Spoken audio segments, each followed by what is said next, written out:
প্রাত্যহিক জীবনে আমরা অনেকই ব্যস্ত হয়ে পড়েছি, আর এই জন্যই আমাদের ফ্রোজেন খাবারের উপর নির্ভর করতে হয়। আসসালামু আলাইকুম, আমন্ত্রণ জানাচ্ছি আজকের এপিসোডটি দেখার জন্য। আশা করছি কাছে দূরে সবাই অনেক বেশি ভালো আছেন।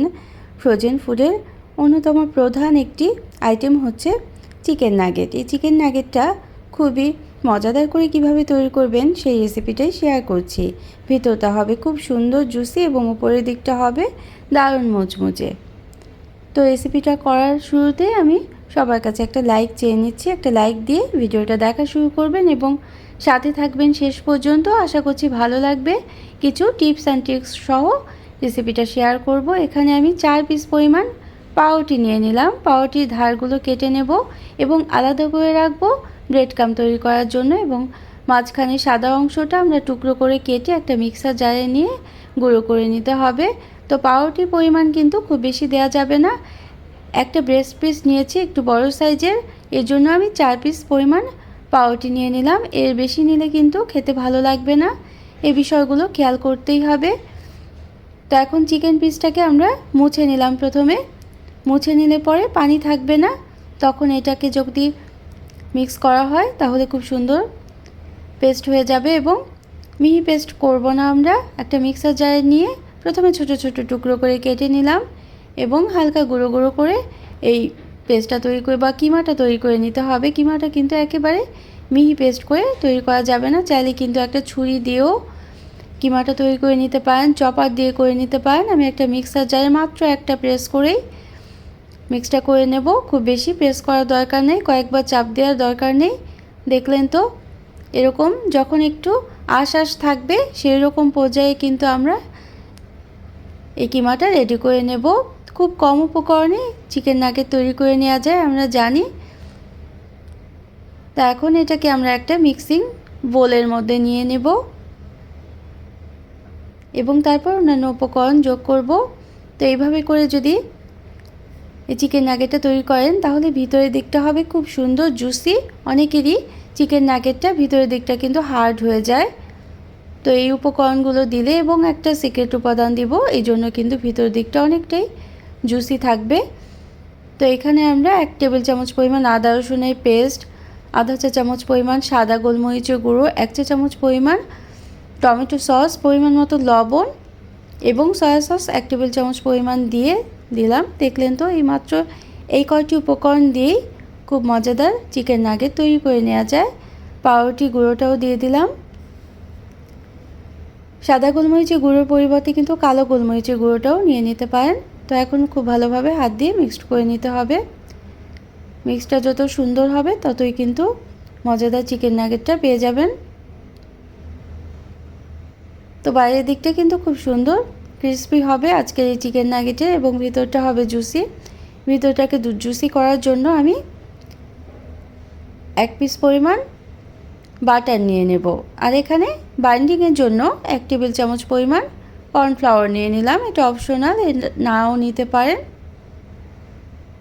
তো এখন খুব ভালোভাবে মিক্স করে নেব এবং বাটারটা নিয়ে আমরা গলিয়ে নেব। বাটারটা গলিয়ে 1 টেবিল চামচ পরিমাণ হবে সেটা আমরা দিয়ে দেব। এই বাটার টুকরোটা দিয়ে দিলাম। এই বাটারটা দেওয়ার জন্যই কিন্তু এই ভিতরটা অনেক জুসি হবে এই চিকেন নাগেটের। আমরা মেল্ট করে নিয়েছি এবং এখন মিক্সড করে নেব। তো বাটারের পরিবর্তে কিন্তু সাদা তেলও দিয়ে নিতে পারেন, তবে যদি একটু তেল দিতে পারেন বা বাটার দিতে পারেন তাহলে কিন্তু খুব সুন্দর জুসিনেসটা বজায় থাকবে এই চিকেন নাগেটের। ছোট ছোট টিপসগুলো ফলো করলে যে কোনো রান্নায় খেতে অনেক বেশি সুস্বাদু হয়ে যায়। তো মিক্স করে নেওয়ার পর আমরা একটা ট্রের মধ্যে ছড়িয়ে দেব। ট্রেতে প্রথমে আমি বাটার ছড়িয়ে দিয়েছিলাম, হালকা করে বাটার প্রেস করে দিয়েছিলাম। বাটার দেওয়ার পর তারপর তার উপরে আমরা এই মিশ্রণটাকে ছড়িয়ে দেব। তো এখন এই কতটুকু থিকনেস হবে এটা কিন্তু দেখে বুঝে নিতে হবে। 1 ইঞ্চির কম এবং আধা ইঞ্চির একটু বেশি থিকনেস করেই এই চিকেন নাগেটটা তৈরি করে নিতে হবে। কিনারের অংশটুকু আমি এভাবে করে চাপ দিয়ে দিয়ে সমান করে নিলাম এবং উপরের দিকটা সব দিকটা যেন সমান হয় এটা কিন্তু খেয়াল করতে হবে। একটা স্প্যাচুলা দিয়ে কিংবা একটা নাইফ দিয়েও কিন্তু এই কাজটা করে নিতে পারেন। অবশ্যই কিন্তু চারদিকটা যেন সমান হয় এটা খেয়াল করতে হবে। তাহলেই কিন্তু একই থিকনেসের চিকেন নাগেটগুলো পেয়ে যাবেন। ছুরিতে একটু তেল ব্রাশ করে নিয়ে আমি পিস করে কেটে নিচ্ছি।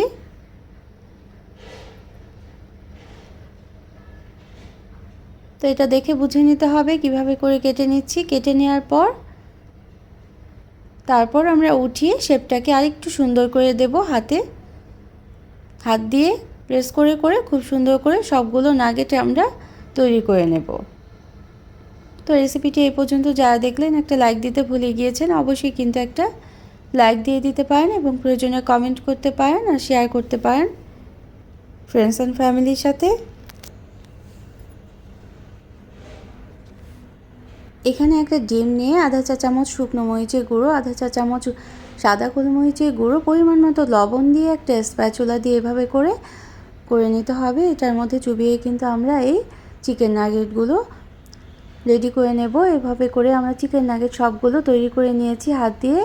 আমার সবগুলো এক সমান হয়নি, তবে কিন্তু এভাবে করে সবগুলো একরকম সমান করেই চিকেন নাগেটগুলো তৈরি করে নিলে খুব সুন্দর হয় দেখতে। এ পর্যায়ে কিন্তু এভাবে করেও ডিপ ফ্রিজে সংরক্ষণ করতে পারেন। তো আমি এখন ডিমের মধ্যে কোট করে নিচ্ছি। ডিমে কোট করে নেব এবং তারপরে ব্রেড ক্রামে কোট করে নেব এবং তারপরে ফ্রোজেন করে রেখে দেব।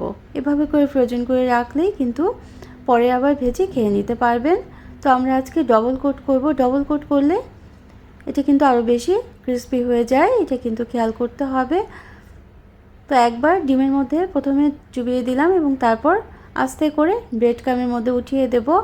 হাত দিয়ে ভিজা নাগেটটা কিন্তু ধরা যাবে না, তাহলে কিন্তু ব্রেড ক্রামগুলো ভিজে যেতে পারে। শুকনো হাত দিয়ে ব্রেড ক্রাম এই নাগেটের চারদিকে ছড়িয়ে দিতে হবে এবং ডবল কোট করে এভাবে করে আমি সবগুলো নাগেট রেডি করে নেব। তো আমি আরেকটা দেখিয়ে দিচ্ছি। এভাবে করে একবার ডিমের মধ্যে দিয়ে তারপর আবার ব্রেড ক্রামে দিতে হবে এবং আস্তে করে চারদিক থেকে ব্রেড ক্রামগুলো নাগেটের উপর ছড়িয়ে দিতে হবে এবং তারপর উঠিয়ে নিতে হবে। বাড়তি যতটুকু ব্রেড ক্রাম ছিল সেটা কিন্তু আস্তে করে প্রেস করে চারদিকে দিয়ে দিতে হবে অথবা ঝেড়ে ফেলতে হবে। এভাবে করে আমরা আলাদা করে প্রত্যেকটা নাগেট তৈরি করে নেব। তারপর একটা প্লেটে করে ডিপ ফ্রিজে 20 মিনিটের মতো রেখে দেব। তো এভাবে করে সবগুলো তৈরি করে নিয়েছি। এই প্লেটের মধ্যে এই নাগেটগুলো আমরা এখন ডিপ ফ্রিজে রেখে দেব। 20 মিনিট রেখে দেওয়ার পর কিছুটা শক্ত হয়ে গিয়েছে।